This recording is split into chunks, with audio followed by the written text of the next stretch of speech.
Good morning. Hello. Welcome to the video. Gotcha. I need a new little gorilla stand thing. There's been an uptick in the camera plummeting to the ground because the legs are just like, usually it can like hold up, put in a precarious position, but it's getting weaker because I've been using it so much. Anyway, I'm Melissa, I write books. The careful viewer might deduce that Sundays seem to have a pattern in that I go to the coffee shop in the morning, then I go to the pool, then I do other things in the afternoon, then I go to church in the evening, and welcome again. That's what we're doing. It's about 9:15.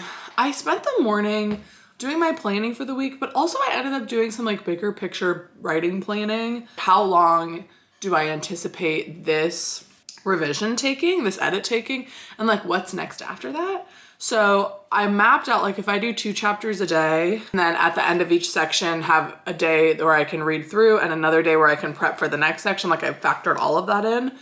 I think I can have the whole revision done by literally Christmas Day. So that's the big picture, but I also did the math of like, where will I hope to be by the end of November? And I think it actually works out to be right at the midpoint. So that's kind of the goal for the rest of the daily videos, is we're getting to the midpoint of the book. And then I also looked at like, in 2026, what are my plans? Because I have this fantasy duology that I have the first book written of, but not the second. I have a new high action romance or romantic suspense, whatever you want to call this genre. It's going by a lot of different names right now. Like the Ally Carter books, which is a very clear comp to me, they're called action rom-coms. So it's somewhere in that variety. You know what I'm talking about? I have another one of those that I know I need to get working on because I shelved Project Sunshine. So this All's Fair is really the last book that I have cooking in this genre. And if I were to get an agent, like they would want to know what I'm working on next in that genre. So I have something, I have an idea, I have a Notion page for it. So I've been adding in ideas as I've been getting them. So like when am I planning to draft that? And I'll have a video, I'm sure in December, about like what my writing plans are for 2026. So I kind of mapped out honestly all of writing of 2026. I'm sure it will not happen, but because I also want to think about like if I am querying All's Fair anew in March or like February, March, which is when the Smooch Pit agent showcases. If I don't get an agent with that book, when do I want to be querying the next one? Because it'd be kind of crazy if the next book I queried was in 2027, but I haven't started the next book yet. So it's kind of, ideally I could start querying another book like in 2026 sometime, but that would mean like writing and going through the whole revision and editing process in a year, which I think I could do at this point because I'm just better equipped to handle some things before they can erupt into madness, if that makes any sense at all. But I also do want to write the first draft of the second book of this fantasy duology and revise both books. So I am curious to see like in the new year when I go about writing a book in this high action romance, action rom-com, romantic suspense genre, how long it actually takes me when I know what I'm doing. Because All's Fair in Love and Robbery started as a thriller and it didn't really, the romance came in very second. Like a lot of my revision was like adding in the romance, adding in these things. And if I can know and plot and outline and plan a book that knows what it is, I'm like, maybe it will take less time to write and edit, she says, hopefully, probably not. But also my new drafting process, which just like takes more time and care on the first draft, like maybe it will take less rounds. I don't know, I'm just really curious to see how that goes. But the thought of like querying All's Fair for all of 2026 and not querying anything else until 2027 seems just like kind of miserable, to be honest. Like that's so long, you know? Anyway, that's not what this video is about. Today we are doing chapters 8 and 9 of All's Fair in Love and Robbery. And I'm gonna do chapter 8 at the coffee shop, and then I'm gonna go to the pool, and then I think I'm gonna write with Brielle and Andy potentially, and do chapter 9. 2 chapters a day I found to be a very realistic rhythm for me, because someday, if both chapters are hard, I can still do 2 chapters in one day. But if they're both easy, then it's just kind of a lighter writing day. So I think it's giving me a nice balance of harder days, easier days, you know?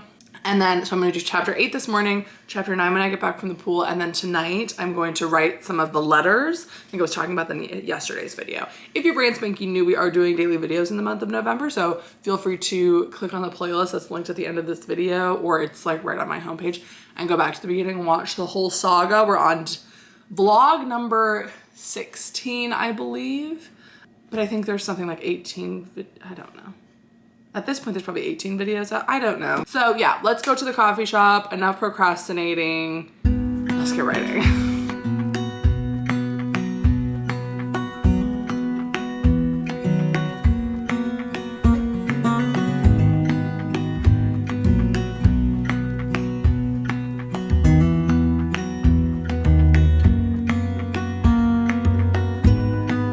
Hi, here for your regularly scheduled post coffee shop update. So I did chapter 8. There was only like one thing to change, but it did take a lot of noggining. Essentially at the end of the chapter is the 25% mark, is the break into 2, it's the debate. We're in the debate. And so she wanted, well, I think the edit is to have her make like an active decision at the end of the page or at the end of the chapter. She's like, I'm gonna investigate him, right? Is the vibe. But the thing is, she sort of does this at the end of her next POV chapter, but it's different because I'm trying to figure out how much I can share. Like in this one, what she's deciding is like, oh, there's something suspicious about this, I'm going to investigate. Whereas the next chapter, she decides like, I'm going to investigate in this way. Like, and I mean, it's a fake dating book. So like, she decides at the end of the next chapter, like, okay, I'm gonna do this fake dating thing to investigate. But the end of this chapter is the I'm going to investigate, and it was kind of ended on kind of a passive, like, he's suspicious, not a very like, I'm gonna do this thing because I think this thing, right? But I didn't want to just say that, and I also felt like I needed to introduce the reason why she might not, like I needed there to be a true debate of like, why would she not investigate? Because it's gonna come up in her next chapter, and it would be weird if she hadn't thought about it here, because I'm adding in this thing where she recently has had an encounter where or not an encounter, but a case where she kind of got too emotional and too involved. And so when she's deciding like, oh, I'm gonna investigate this, but then she's like, wait a minute, but I just had this thing where I was a little bit emotional and now people don't really trust me, so like maybe I shouldn't investigate this until I'm more sure, right? But then she's like, you know what, I'll just do a little search, you know? So then I had to introduce what this situation was that had happened, because it's going to come up in her next POV chapter, and it would be weird if she had not thought of it here. So then I was like, okay, well, this is the first time I'm introducing this thing, so I need to like explain what this thing is. But then I'm like, I don't want it to be all interiority of her just thinking like 3 weeks ago, blah, blah, blah, blah, blah. So I kind of framed it where it's like, she grabs her computer, she opens her computer, she's about to search something, and then she's like, wait a minute, but a few weeks ago this happened. And then she's like, but still, and then she keeps typing, and then she's like, but wait, you know, so it made it a little bit more active and setting-y. It's so cold. I looked at my phone before I left and it said it was 51, and that was a lie. It is 31, and I would 100% be wearing a coat right now. I'm freaking cold. So I'm trying to see, maybe there's a coat back here I can put on. I mean, there's a jean jacket. I guess it's better than nothing. It's a good thing I'm going into the sauna soon. Anyway, so it ended up adding like, it's like 300 words. It's not a lot, but it introduces this thing happened. This is why they might not trust me. Here's what I'm going to do. So then in the next chapter, when it's brought up, people have a little bit more understanding, but also we can go into more detail, because I kind of just introduced this thing. I didn't really go into like a lot about it, and it's really not like a huge important plot thread. Like, it's not really connected to the overall case or anything. It's just kind of like a one-off. Now we can call back to it, which I have been kind of avoiding introducing this element because I didn't know quite where to introduce it, you know, so that is good. Anyway, I only was there for like 40 minutes. It's about 10:40 right now, maybe a little bit longer, because I corrected there was a few like sentence level things that I fixed, and then I like sat and I stared, because I was like, oh, the next thing I need to do is introduce this whole thing. And for some reason in my head it was so hard, but then when you start, like, all things with writing, even if they seem like they're really hard, like everything is written one word at a time. So like when I got into doing it, I was like, oh, this is actually fine. Like, it's actually not that serious. and I could just write it. Like, I think I need to start, I don't know, it's such a balance because all these hard edits that are coming up, I'm like, oh no, I have to write the letters. But then once I like actually look at the letters, I'm like, oh wait, this is not that serious. Like, it is serious and I do want to do it well, but I'm like, I don't need to treat it like it's the hardest thing I've ever written in my life. Like, I need to just remember that I've already done most of the hard work of this book. Like, I've already rewritten it from scratch twice, and I've already like fixed major plot holes. Like, that was much, much, much harder than what I'm doing now. What I'm doing now is frosting on the cake. What I'm doing now is fixing some frosting and adding some frosting because frankly, nobody knows what flavor the cake is, but yeah. And so like the hard work of this book has already been done for the most part. And like, yes, this is challenging, but it's not like, I know this book so well and I know these characters so well, and like, it's actually not that serious or difficult. Like, what I'm adding is just helping the reader to see, not inventing things that don't exist. You know, it's not rocket science. It's just writing a little letter. It's just writing a little word in a little sentence, you know? And then reading it 8 times, you know? So then I think I actually was writing for maybe half hour or something like that.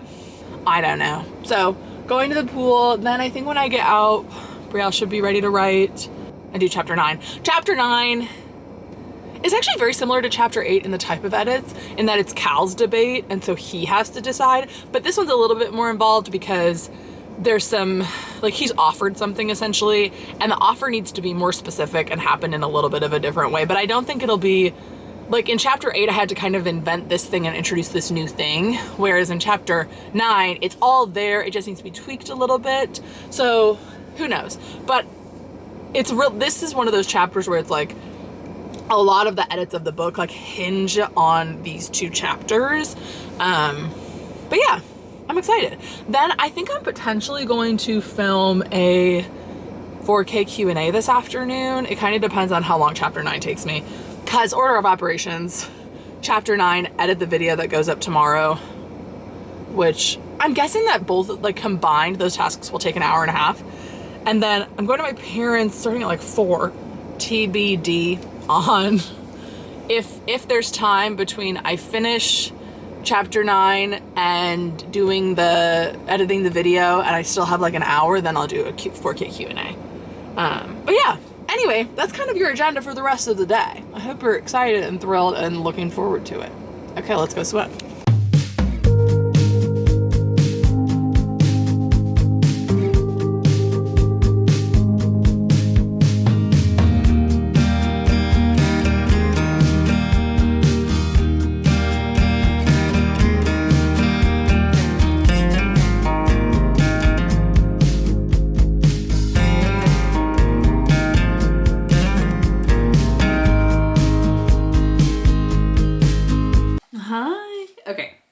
It is 8:30 p.m. I have an update. I have written, let me count. I've written letters 2, 3, 4, and 5, and I'm working on letter 6, and I haven't written letter 1 because I don't know what's gonna go in it, but I have written them like a mad woman, which does make sense you don't know. That's only funny to me. But yeah, so I've been writing them. I need to do letter 6 and letter 1. And letter 7 is like 3 words, and I'm like, so I don't need to write that one down.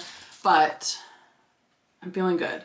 So I'm writing with Andy and Brielle. We're doing a little late night writing session, and I'm gonna type up these letters and get some feedback on them because I really don't know what they need. I know what they need to accomplish on a big level, but like, I don't know if they're really accomplishing that. I don't really know if they're really doing anything because it's not like I can just put like, here's some information, you know, like what I'm putting in the letter has to match with what the character would want to share, you know? And so I am just really trying to figure that out and hope that this gives enough information. Because I also don't want these letters to be so long, you know? So I want, if the people read the letters, for them to understand what they need to understand from them. Okay, letter number 6.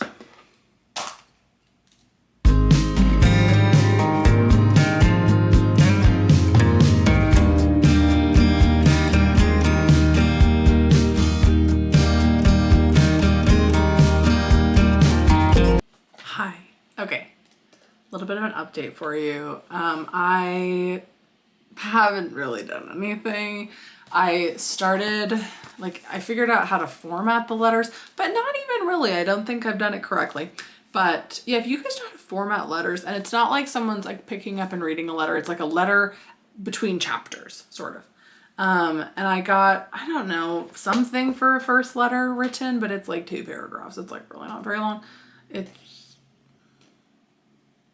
like it's like 120 words. And I think I want it to be longer than this, but I've really been struggling with what I want to be in the letters. I think the letters are just like really holding me back right now because there's so much of this book left. There's so much to accomplish and edit, and I feel really capable of doing most of the edits, and I feel like the letters are something I've come across where it's like, like I don't really want to write them, to be honest, but I know that I need to. And I was talking with Brielle and Andy about this because I was like, I don't want to do it. And they were like, well, maybe try to find it. Like, maybe you don't need to do the letters. And I'm like, it's not that I don't want to do them in a way that I think they're bad for the story. It's, I don't want to do them in like, it's like if someone were to say, oh, I don't like writing dialogue. And it's like, you could technically write a book without dialogue in it, but like most books are going to need dialogue. So you just kind of need to suck it up and do it. That's how I feel about these letters. It's like, I know that they're necessary. I know it's the most effective way to accomplish what I need to. I just like don't want to write them. And I kind of feel like it's draining me a little bit because it's if I don't just get something of these letters done, it's going to be like a big roadblock. Like I need them to be done. And it's kind of like this edit in itself is hard, and then to add it, and but it's like manageable. I'm like, each chapter I'm like, okay, I can manage this. I can do this. And then I get to these letters that I have to write and I'm like, I just don't feel like they're coming out very good. And I don't, but the thing is, it's like, they're not coming out bad. It's just, and also I don't know what they would look like if they were good. Like, I don't know what's missing or what's wrong with them because it's not like they're full scenes where it's like you need certain elements. It's not like there's a length requirement. It's not like it's there. It's just could be anything. And so there's a few of them I feel pretty certain about, but I think I just need to get a decent version of all of them, which I do think I have at this point, except for the first one, I only have half of it. Just deal with them as they show up chronologically. So like the only one I need to really deal with and finesse for right now is the letter that goes where I am sequentially. Like I just did chapter 9, this letter goes after chapter 9. So this is the one I need to focus on. And I have like a first draft of all the letters essentially in here. So when I come across the next one, which I think is after chapter 12, then I'll type it up and edit it. You know, I don't need to have them all be perfect right now. I think they mostly get across what they need to. And also I'm feeling really grateful right now that Christina's going to read the book again, and so she can tell me like the letters are not doing it or the letters are doing it. You know, like they're still, because I was reading them, some of them to Andy and Brielle, and they were giving me great feedback, but also it's like it's hard to see if they're doing what they need to do because you can't see it within the context of the book. Like I feel like on their own, they read kind of weird and clunky and like kind of random. But I feel like if you read them in the sequence of the book, they have a better impact. But also I don't know. And then I'm like, I don't want to ask them to like read the whole book. You know, so I am going to have readers after this draft anyway. So what I'm trying to do right now is to just not let these letters like fully derail my confidence, because right now I'm feeling just really kind of drained, and it's also like Sunday night and I did do a lot today. I probably should have taken it a little more easy, but like I've been going all day. I mean, like I went to the coffee shop and then I went to the pool and then I came back and I immediately like wrote and edited the video and filmed a Q&A and then went and essentially like, I mean, I guess I was at church, so that's like sort of relaxing, but I was there for like a long time because I'm sort of working there. And then I come back and I kind of just dove right back into the letters. And so I think I'm just feeling a little run down, and then like to feel run down and then also feel like the writing isn't going well. Like if I'm feeling kind of exhausted, but the writing's going well, like sometimes that can re-energize me, but I'm just feeling a little, like I think I just need to step away from this and just go to a puzzle. It's like 10 o'clock. I should just go to bed actually. But I have my video uploaded and everything for tomorrow. And I just like really don't want to look at these letters anymore. So I think I'm going to just like go watch a YouTube video and so I finished my puzzle, which is great, but now I'm like, now I have to start a whole new puzzle, and the beginning stages of working on a puzzle is not fun. So I'm not looking forward to that. But I think I'm also going to just look at my planner and like look at tomorrow and really nail down like what do I want to do tomorrow. Yeah, that's kind of how I'm feeling today. I think these letters are just kind of the death of me. Feel like I haven't felt yet this month that I'm feeling overextended, and I don't even really think I am. I think it's just the end of a long day, and I just need to stop trying to work. I think that I just need to chill out and hopefully get back at it tomorrow. So I think tomorrow morning I'm probably going to take it easy and not try to write tomorrow morning. Comment down below a letter emoji, and I will see you tomorrow.